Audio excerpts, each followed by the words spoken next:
Welcome to a special edition of Think About It. Top of the day, top of the morning, all that good stuff to everybody. Just had a little something I just wanted to express real quick. And it's like what's going on this planet. And, we look around, there's all types of situations transpiring daily, adjustment of morals and principles, government, you know, weather conditions, pestilence, viruses, marriages, not weathering the storm, violence, and, what I am bringing to this conversation is that, we got to think about what's really going on, and it's actually starts in the mind of humanity. Human beings have lost their minds, and it's like that we just think that we can do anything and there's no repercussions for our actions and our deeds and our words. We're dealing with frequencies and vibrations and entities and energies. And I know everybody can't wrap their mind around the entities and energies, but we are an entity, and we actually have dimensional portals that are doors that are closed, and things that we do, they open them up. And I'm saying that we open them up and we allow other entities and energies to enter into us and then become the captain of our ship. If it be an emotional entity or energy of anger, jealousy, hatred, thoughts of malice. And in the same sense, there are the positive things. We can be compassionate and love and patient with people. But a lot of times what's going on is that, the negative possibilities from a quantum perspective have overtaken the human mind.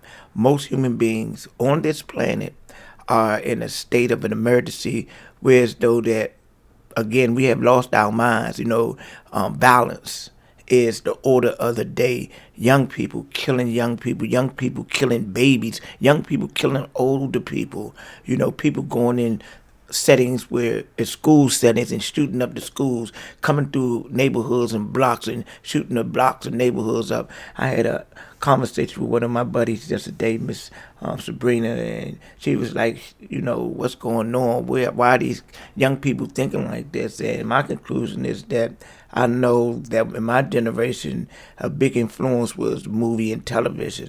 So movie and television are still influences in this day and time, but we have another element, and it's video games. And I don't like talking bad about video games because I once was a video game player, and I still like to play video games. I just haven't had a lot of time to play those video games. Some of these young people, they're living out Grand Theft Auto, bringing it to the reality. And it's just like in my day and time, we brought the gangster things to reality. The Al Capone, the Babyface Nelson, the John Dillinger, outlaws was something that was glorified, and our culture didn't have an identity, so we grasp with that as an identity because we feel like that's what's going on. And one thing that I seen is that this outlaw mentality is a straight reflection of the government factor. The government here in the United States are some of the greatest gangsters and outlaws on the planet. So in my day and time, that was the manifestation. But now this energy of the archons or Nephilims or fallen ones has taken another avenue and degree of the manifestation of the destruction of humanity, or the mindset of man, or to make man separated from the oneness of the higher self. And they're using video games. And it's not that video games is bad, it's what the individuals take from the video games and manifest on this realm of reality. So again, what is going on, there's things that's going on about the gender assignments and things of that nature. These types of things have never been a factor in a sense. People gender preference as far as what they choose to simulate, that is their choice. But when you start to try to put this stuff in the school system and force it on kids to have education about anal sex in the elementary school, man, there's a problem. There's a sickness, and that sickness is dealing with the perversion of Congress individuals, Democrat Party, and those that support them for these things. If you want to sword fight or bush bump in the privacy of your own home or what you do, that's your business. But don't come out and try to infect the mind of young people. Get the young people a chance to make a decision. Most people that choose this alternative lifestyle or this assigned lifestyle they choose, that's their choice. They chose to do it. Nobody forced it on them. Unless they was molested or raped. And I know that's one of the entities behind that type of mental and spiritual activities, is that another being have taken advantage of a person, and now this person is taking the baton in a sense and advocating this behavior or this lifestyle. Again, that is your choice if you want to engage in, relationship in such a manner. But give young people an opportunity to choose what they want to choose. If they choose that role, that's on them. They got to deal with the reality of the results of their choices, just like you. The people that get down like they get down when they get down. Also, we got to look at the violence. Where does violence come from? Our government is violent. Invading countries, ever since the country began after the defense or the separation from the British Empire, the majorities of the wars after the 1812 that the United States was involved in was that they took the war to other places. No wars had been taking place here in the United States besides the war on so-called black people. If the war on drugs was a war on so-called black people, because the results was mass incarceration, and during the process of mass incarceration, mass drug addiction, mass lives were taken during this time. The Clinton administration, with Biden, they feel they need to step in and make some critical judgments to attempt to make the situation better. But what they did was made it worse, because they didn't understand what was going on beyond their privileged spaces. And the thing is that when you are a recipient of the benefits of white supremacy, it's difficult for you to see on the outside of what's going on in other cultures.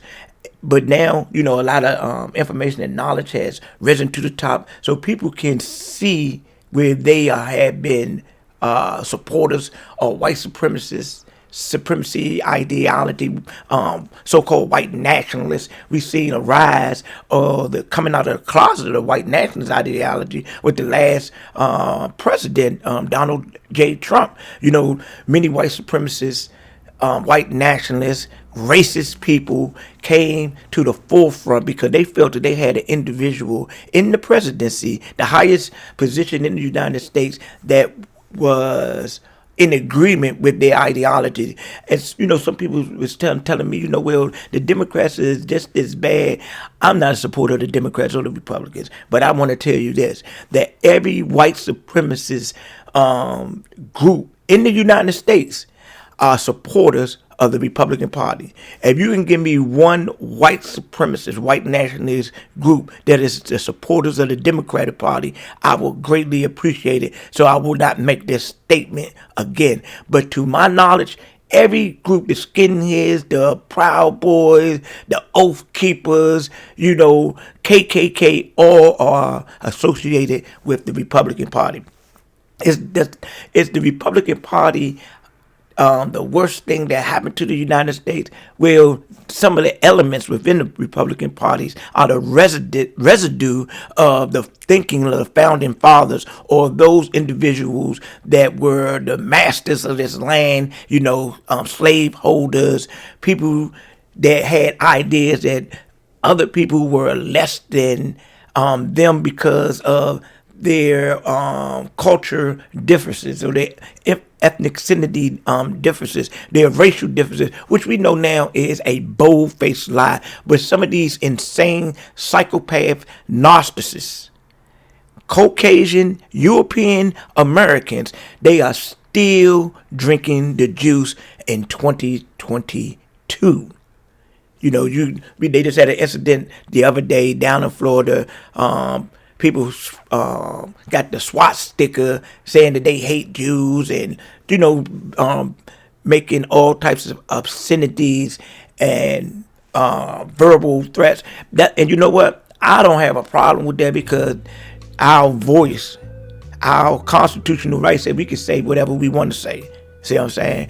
But the thing is that we got to realize that these people, they represent something.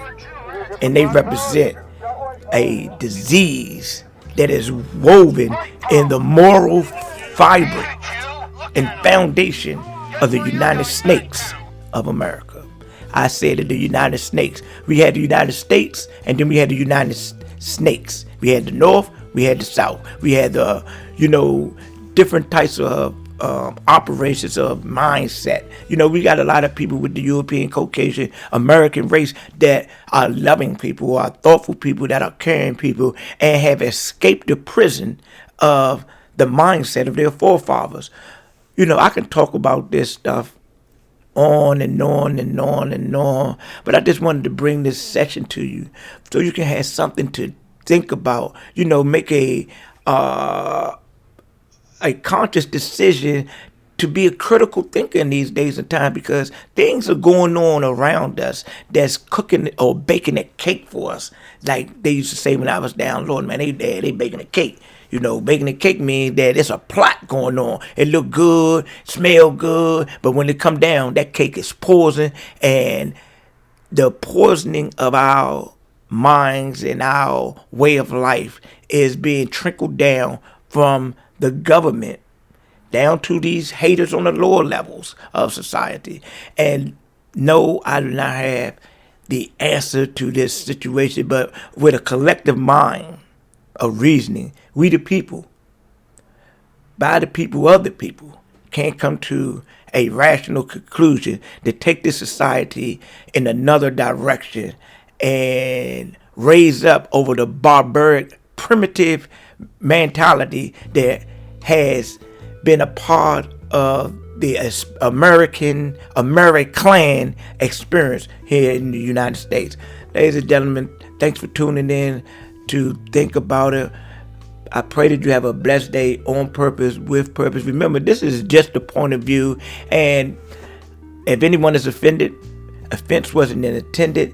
What I'm saying and speaking on is what I think that is going on, and I'm saying it without any malice. Peace, love, and grace, and goodwill to all humanity.